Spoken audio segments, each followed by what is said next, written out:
right. If you have read and understood, considering this surgical anesthesia, kindly tell me.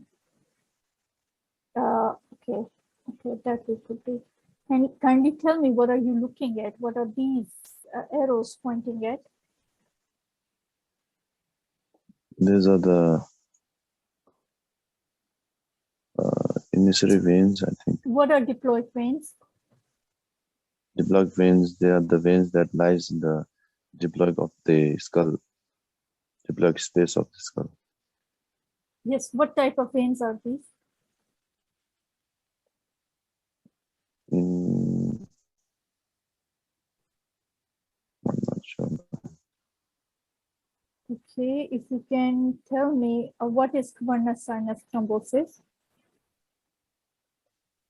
Yes, it is a condition in which the thrombus or the infected thrombus from the facial vein that ascends to the cavernous sinus to the superior orbital vein and also the deep facial vein. Okay, in this image, can you identify coronal suture in picture A or picture B? Coronal suture, ma'am? Yes, please. Would it be possible for you to identify it? Okay. Yes. Can you? Yes. Which one? It is not marked, ma'am. Yes, it's not. I'm sorry, it's not marked, but I wanted you to give me an idea if you could identify. Yes, right. Can you tell me, yes, what is venous sinus? As it is the paired sinus that lies in the middle cranial fossa on the other side of the sella turcica, and yes, draining blood from. It drains from the superior ophthalmic vein, from the facial vein, and the emissary veins from the pterygoid plexus, and also the spinoparietal sinuses, and it drains into the superior and inferior petrosa sinus to the sigmoid sinus, which finally drains into the internal jugular vein. Okay, can you please tell me, if a patient presents with venous sinus thrombosis, what would be the signs that you should notice? Yeah, the patient can present with painful swelling around the eye, and also the pulses of third, fourth, fifth, and sixth cranial nerves, and the patient can also present with gradual loss of vision.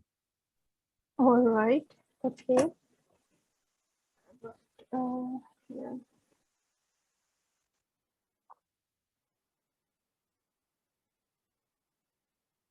If you can please identify these from 1 to 8 structures.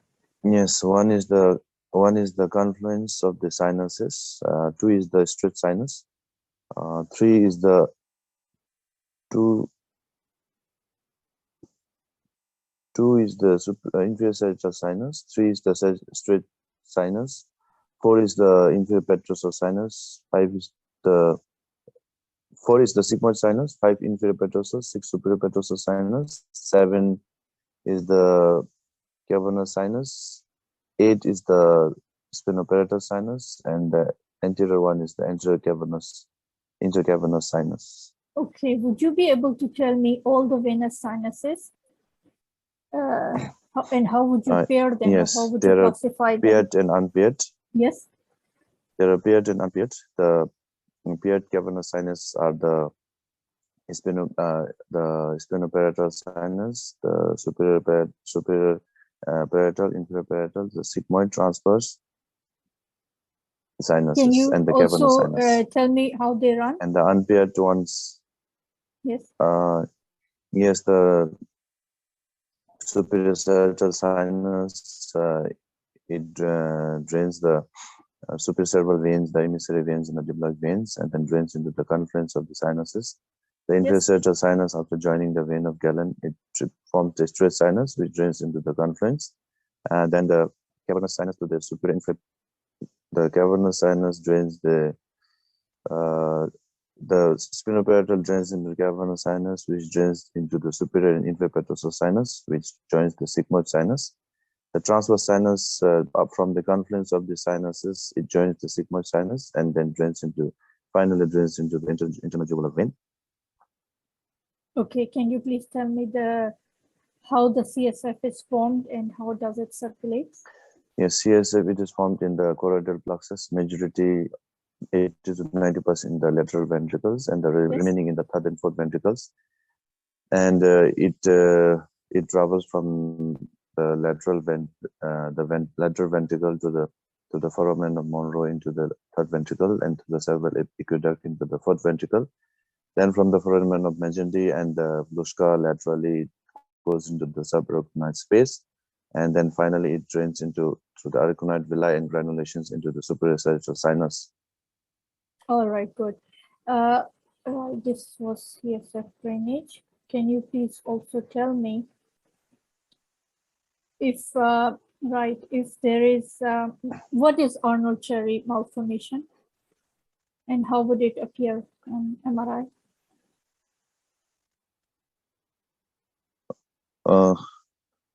Arnold-Cherry malformation, it is a condition where there's I can't remember exactly. Okay, we'll do that later. Can you please tell me the boundaries of the middle ear?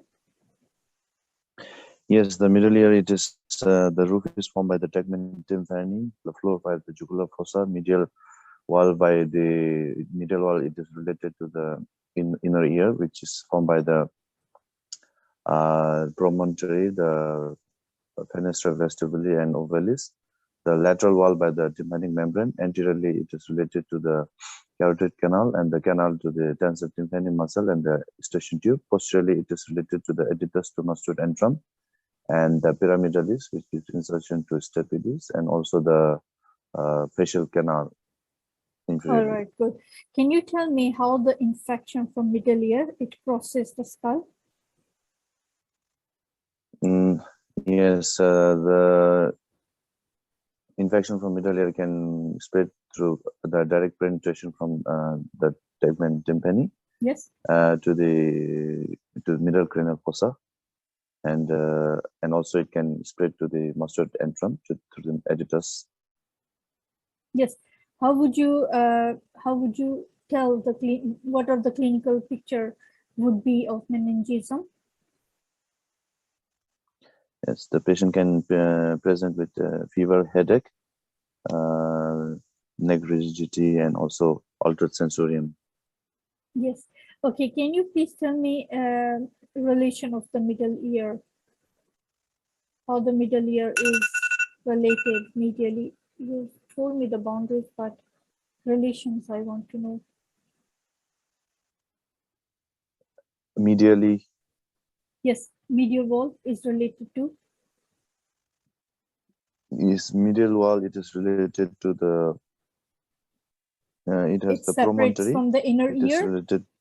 Oval window. Yes, stapes. Yes, all these. Oval window and the round window, and also the promontory that lies over the inner ear. Okay, if a patient has a middle ear infection, then which lobe of the brain can be affected?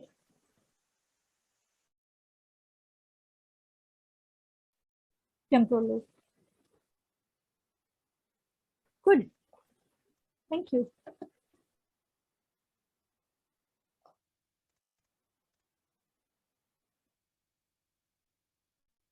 Thank you, ma'am. Thank you.